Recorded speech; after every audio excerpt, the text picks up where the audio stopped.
All right, welcome back to Doing Bart Things, and I would like to welcome you back in order to take a look at a case and some video card news.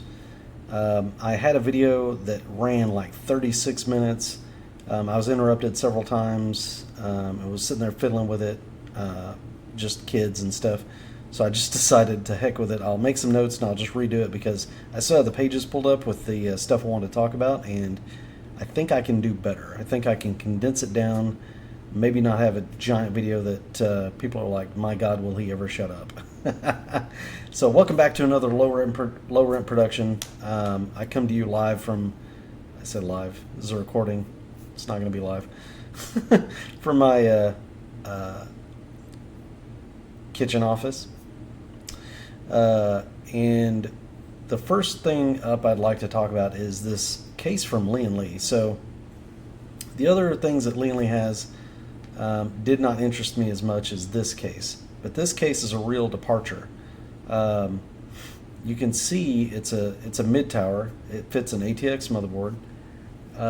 It mounts the video card upright in the front portion of the case. Which I think is not necessarily a bad idea. This is kind of innovative. The way that I feel about it is by doing that, you can reduce the depth of the case, but keep plenty of GPU compatibility. That's a 4090 up there, and I think you could go a size bigger and cooler even than that. And there's some more height clearance. It's pretty neat. I think Lian Li just have a really interesting idea here with this. It's not perfect, but I'll get to that in a second. The key is, I think that the sacrifice they make to keep it a mid-tower size, put the video card in that location. On the back side, you have mounts for potentially up to two 360 millimeter radiators. The case is $145, so it's not a super cheap case, but it is relatively thin-ish, and the depth is not as big as some of the other cases. And something I really like, I'm a big fan of, is they put the the front I/O, on the bottom side, which is great because if you actually do put this on your desk, you can easily get to the power button and front I/O, which most cases these days, or a lot of them, they put it on the top, and I'm annoyed by that because I want my system on my desk. So I think it's not a bad compromise in that it does that. I kind of want to see more of that. So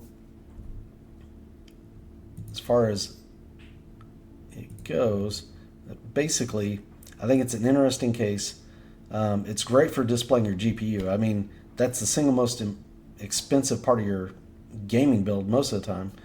I mean, it's not uncommon for people to build like a $3,000 machine, and more than half of that cost is just the video card, or even less, and a higher percentage is just the video card because they'll buy a 4090 and then spend the rest of the money just putting stuff around it to use the 4090. So I think it's innovative design. I think it's one way to look at building a case maybe that is a little bit less of a desk hog, but fits majorly big hardware. I think so it's pretty cool. It's innovative. So I'll give it to Lian Li that way. Now, this, however, because of the uniqueness of the design, there are certain challenges I think you're going to face with this. Hardware Canucks this is their video, and I really like this profile because it sort of had a good look at this case to demonstrate kind of what I wanted to talk about. The first item is there's no VRM cooling. You have venting, like the cooling around the. Oops. If I look at the back panel here, you can see there's plenty of venting around the motherboard, but there's no fans anywhere that would accelerate air away from the VRMs or over the VRMs. So you know this is going to be glass on this side. It's glass on top. I'm not sure how the VRMs are supposed to get cooled. Now, I'm sure they tested this, so maybe it's not that big a deal. But maybe you need to watch very closely what motherboards you're sticking in here, because your VRMs, hell, even the memory and stuff, a lot of that could get toasty. Basically, what I see is video card eating air straight from the mesh, heating it up, and then dumping half of it on this side and half of it on the other side. Obviously, the half facing away from us is fine, because there could be up to 6 fans to deal with this. But those 6 fans might be intake, maybe, or they're intake and exhaust, which actually I just thought of another problem that might cause here too. But that creates an interesting scenario where we're going to be eating some hot air off of the side of this video card into this side of the case, and there's nothing really to move that around anywhere. So I'm not sure what they have planned for that. I think a couple things that could help this from your perspective, if you were to potentially want to buy this case, you could get the Arctic Freezer 2 AIO, or an AIO, I think maybe Asus has one, that actually has a fan on the block itself, and that would probably be beneficial in this scenario. Other scenarios, maybe not so much, when you've got fans all over the place pulling air anyway, but in this specific scenario, that could be beneficial. Another thought is, if you used a top-down cooler, air cooler, then no problem. There's a fan blowing air over that stuff, which is no big deal. The issue is, I don't think you buy a $145 case to then use a top-down cooler. I don't think that happens. Maybe it does, but I don't think that's the deal. Now, hold on one second. I'm going to demonstrate the benefit of having your desk in your kitchen.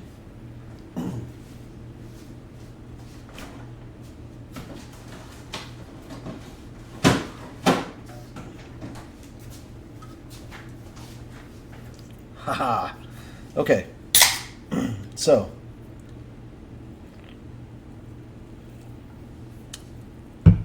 that would be one issue that I see. And Hardware Canucks, they correctly identified that as that looks like a potential problem. And I agree with them. Next issue, potentially, is AIO tubes. I'm very uncomfortable with how these AIO tubes go back and bend. I don't know if that's just because of where they're at, but when an AIO has the tubes coming off the side and then you have to loop them around somewhere, it's a pretty tight radius unless you just poke them straight out, but then there's the side door there that's going to move them. I could see a situation where they're a little bit kinked, and that may not be a problem for some, but for me, it's like I don't know if I like that. I don't know if I like that. So that would be something I would definitely look out for, is when mounting your AIO, how does it look from the standpoint of when the tubes go over the back of the motherboard tray? How are they going into the AIO?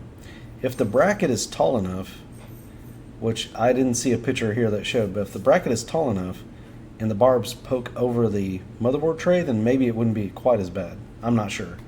Either way, you're going to end up with some pretty, because this is not very deep here. And if you go this way, then you're going to be coming at an angle towards it. You're going to be like this right here is kind of what I'm talking about. So if you come this way, you know, it's going to come over here and then it's got to go 90 degrees almost, right? If you come the other way, you know, it's going to do the same thing just over here. I think there's about as much room on the back side of the case as there is on the front, maybe a little less. So, because they probably ended up building in some compatibility, at least with some, what are they called? Some little height cards.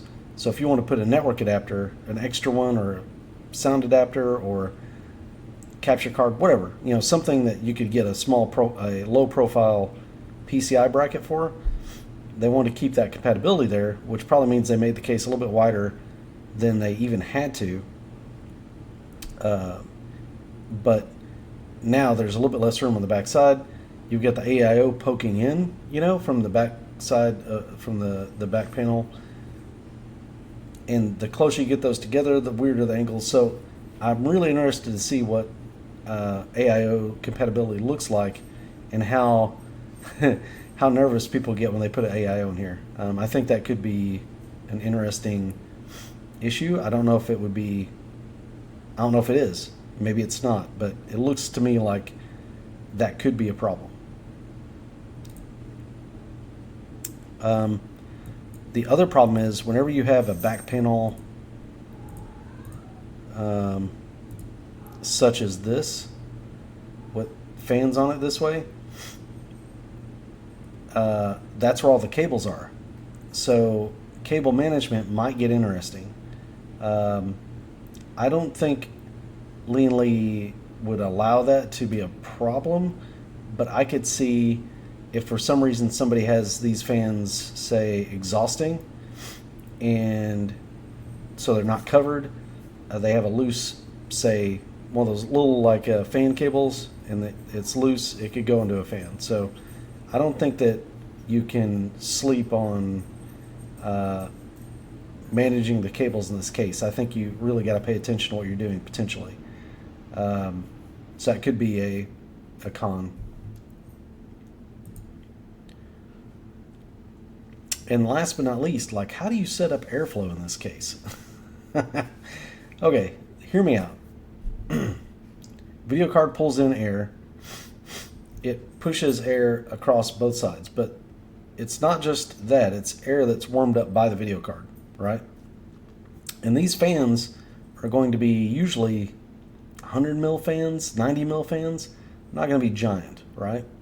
Even if you buy a giant GPU, which this case is clearly made for gigantic GPUs. So you're probably looking at 90, 100 mil fans, something along those lines. Well, mostly, now in your 4090s, 4080s, and your 40 series, there will be one fan at least that gets some air passed, because there's a pass-through area. So maybe that's kind of what they're thinking here. But it's not exactly going to be rocketing through. These little fans are going to have to deal with the front mesh and then their own heat sink pushing through, and only one is going to be doing that, and the other ones are going to be blowing straight into the video card and then around the sides. So they're already turbulent and impeded by that. And that's where it's interesting, because I'm like, is that what your intake is? If you're saying yes, that's what my intake is, and then you mount a 360 mil rad on the back to exhaust, it's pretty negative airflow. And I'm wondering if that's the best method. But remember, no matter what's happening on this side of the case, all these fans are choked off by this motherboard tray. So, and on this side, while this side has all the airflow, while this side has all the airflow, this side is going to be choked off and is taking hot air off of the video card, and it's going to sort of slow down in here, I think. Like, I don't really think it's going to be escaping that fast. So it's a very strange situation there. You can't mount, or at least I would not suggest mounting these rear fans intake. Like, they need to either all be intake or they need to all be exhaust, I think. Because if you have one that's intaking and then one that's exhausting, the exhausted air, half of it's just going to go right back into these fans and be put back into the case again before it's ever dispersed, right? That's one good thing about a conventional case when you have intake area and then exhaust area, is usually they're not near each other, so that way you don't circulate hot air. And I worry about that if you were to try something like that with this. That would probably not be the move. If you mount your radiator here, right, but then you were like, well, I need some intake, so you were to put some intake fans on this side, hot air goes in here, it gets exhausted, and then eaten again and thrown right back in the case. It would just not be a good idea. That may seem goofy to some, like, oh, of course that would be a bad idea, but somebody may watch this video and go, oh, I didn't think that would be a bad idea. That's probably not a good idea. So I don't really have a good idea of how to set up proper airflow in this case. What I think Lian Li should have done, and what they still should do, is if there's time, they should make a ventilated panel for the top. It looks like there's room here. I don't really see the point in the glass on the top at all. You can still see down in it through ventilation anyway. There's plenty of glass on the sides. I think you got to put a panel up there. You got to put ventilation in it, put some fan mounts, and have fans that you can set up as intake or exhaust. That will fix the problem with the VRMs. That will allow more clean air to get into your CPU cooler. That will fix basically any concern about cooling the motherboard area with this case. Would be to put two 120mm fans or two 140mm fans up top on this where the glass is. The only thing that might be a problem is the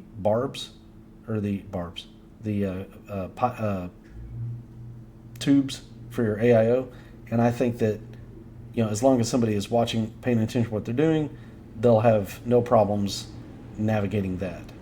I'm still a bit worried about this bend, but I don't think that's going to change or be worse if you just have a place to put some fans up here, to be perfectly honest. That's kind of my 2 cents. I think that if I had one thing to change on this case, I would yank off this glass panel. I would make an identical panel, but I would put some fan mounts in it. Maybe put another panel on the top of it that's ventilated, which would look very ergonomically, not ergonomically, aesthetically like this. But there would be a panel underneath it with some fan mounts, and that way you could go ahead and cool off those VRMs, get some of this hot air that is liable to get stuck here out of the case. For all I know, maybe it cools great. Like maybe just with all these fans in the back, it handles its business. I don't know, but that would be what I would probably want to do. We'll have to see. I think it'll be a very, very interesting case when it gets reviewed. I think it's pretty innovative, but I just think there's a couple of cons there that maybe, hopefully, were not overlooked. And I would like to say that these things are never overlooked by case manufacturers, but that's not right. They absolutely, have overlooked things, and so I think if you put me in charge and said fix this case or do something in this case, that's what I would do. I would change that top panel. Other than that, very cool, innovative design. Thank you, Lian Li, for that. Next up, are these Zen 5? Okay, yeah, here we go. Okay. the RX 7800 XT. I know that's not pictured here, but we got some rough performance numbers and price. And I must say, excuse me, and I must say that I don't think this is going to go well for them. The performance, rumor mill, is going to land somewhere between I think, a 6800 XT and a 6900 XT, probably closer to a 6900 XT. It should, and it will, beat the 4070 in regular performance rasterized. It's going to lose in RT situations. FSR2 will lose probably to the DLSS 3. No surprise there. The price, $600, which I think is a mistake. I really do. I think the 4070 will be too close to this. That AMD is going to have to come down on that price. It may only be $50. They might need to come down $100, but they need to come down to where it's more a 4060 Ti competitor, I think, unless, the only caveat to this, unless this card is as fast or maybe a tiny bit faster than a 6950 XT. If it's in that category, they can charge $600 for it, because it'll do it for a little bit less power and it's a little bit less expensive. And the 6950 XT soundly beats the 4070. It even will beat the 4070 in some RT situations, ray tracing situations, which is pretty crazy. That's a $650-ish GPU now. And I think that if you want the 7800 XT to be that price, then it needs to be that kind of performance. Minimum, if you're going to charge $600, 600 plus bucks, obviously, for the custom cooled models, right? I just don't think $600 is going to cut it. Now, they came down immediately on the price from the 7600 they were going to release at $300, $299, and they came down to like $279, like right away. I suspect this may be a situation like that where they're going to float 600 and then go, it's $550. Isn't this such a great deal? And I hate that. I think that that's a really disingenuous way to do business. I think they need to come down $50 at least, and then it's a consideration. But honestly, probably needs to be more like 400, because I think if it's the performance where I think it's at, then it's one of those, we're not seeing any generational improvement. Why do we buy this card? Is kind of the question again. And I'm really getting sick of this from Nvidia and AMD, but that seems to be the story. They just seem to be not really offering, when it comes to the mid-range, the top-end stuff is faster, but proportionally it's not faster per dollar, it's more expensive. So we're not getting any value add at all. The issue is when you get down to the middle range, these cards are not out, they're just not any faster than the last gen cards, really. And that's been my contention all along, is that, again, what's going to compel me to go out and spend my money on this? AMD needs to drop this price. They need to get this card out. They need to commit to keeping the price at about $550, roughly, maybe even $500, $499, for the reference model, if they sell a reference model. If they don't, then $550. right? Because I'm assuming the non-reference models will clock higher. And then they need to get FSR3 the hell out. That's what they need to do. They need to get that software updated. They need to work on their drivers after they launch this mid-range stuff and get that stuff hammered down, because that's killing them. That DLSS, the argument made by DLSS in frame generation is what, if they want to charge the same as Nvidia, then they need to bring that stuff to the table. It's that simple. So, and even though, you know, because they have cards that perform better than Nvidia cards in the same price bracket, it's just Nvidia has a better feature set, and I mean, it just is what it is. It really sucks, and I don't like the way Nvidia has priced their cards.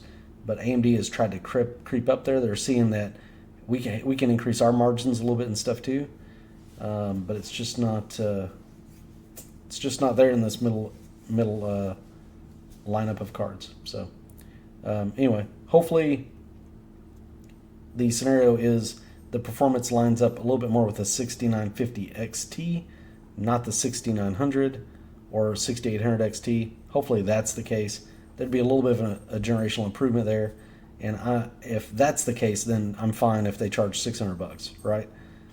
That shows something. It'll take a little bit less power than those cards, and I think that will show something. But if this thing is a $600, barely able to beat a 6800 XT, can't really keep up with the 6900 XT, it's going to barely beat out the 4070, or it's going to marginally beat out the 4070. But of course, the 4070 is the one that has all the features. I mean, AMD is trying to make Nvidia's case for them. Like, it's just, it sucks. So anyway, maybe we'll be pleasantly surprised. We'll find out. But right now, I don't like the way that that's shaping up. That's it, folks. Listen, have a good night. Have a great rest of your week. Off on the weekend, I'm going to be working on some more Diablo 4 gameplay, just mulling around. I think I'm going to go look for some other stuff for Computex, but I don't know if anything else is going to super jump out at me to cover. I think I've covered all the cases I'm going to look at. So maybe I'll see if there's some fans or something like that I want to talk about. We'll see. Maybe some motherboards or something. I don't know. But it looked like Computex is just very case heavy this year, which I'm all about that because I love enclosures. But anyway, we'll be seeing you in the next one, and take care. Thanks again. And by the way, it's YouTube. You know what to do if you like the video. I'm not going to tell you. Thank you, guys.